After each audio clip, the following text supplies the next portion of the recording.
Hierdie is Landbou Weekblad se weervernoot video vir die skema. En kort, humiditeit bereik hoogtepunte teen 100%. Risiko vir swamdruk is hoog. Hier is die besonderhede. Sedert Januarie het ons 291 mm reën gehad, 14% meer as die 5-jaar gemiddelde. Groeigraad daar staan tot dusver op 1399. Dit is 190 grade laer as die 5-jaar gemiddelde. Die laagste temperatuur wat voorspel word is 7,9 grade. Die hoogste is 22,8 grade. Die grootste dag tot nagwisseling is sowat 15 grade, wat redelik groot is. Skerp wisselings van die aard stres die gewas en kan groei en blomontwikkeling beïnvloed. Geen reën word die week verwag nie. Al die vog kom uit besproeiing.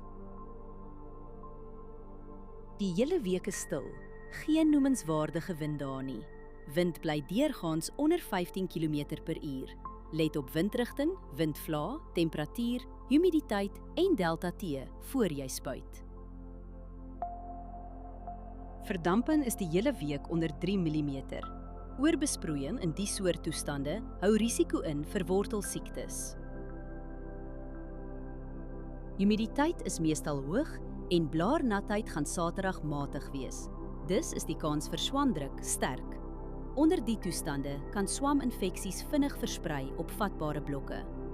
As jy een ding doen, oorweeg dit om die stil, droë weer te gebruik vir 'n voorkomende swamdoder toediening. Hierdie weerinligting is gebaseer op werklike data vanaf meetstasies. Die data word deur TerraClim skoongemaak en geverifieer. KI-interpretasies word deur grondwaarheidsdata onderlê. Aangedryf deur Villa Crop Protection. Hierdie verslag is met die hulp van kunsmatige intelligensie gegenereer en is nie professionele advies nie. Gaan na weather.villacrop.co.za en kies die weerverslag vir jou streek.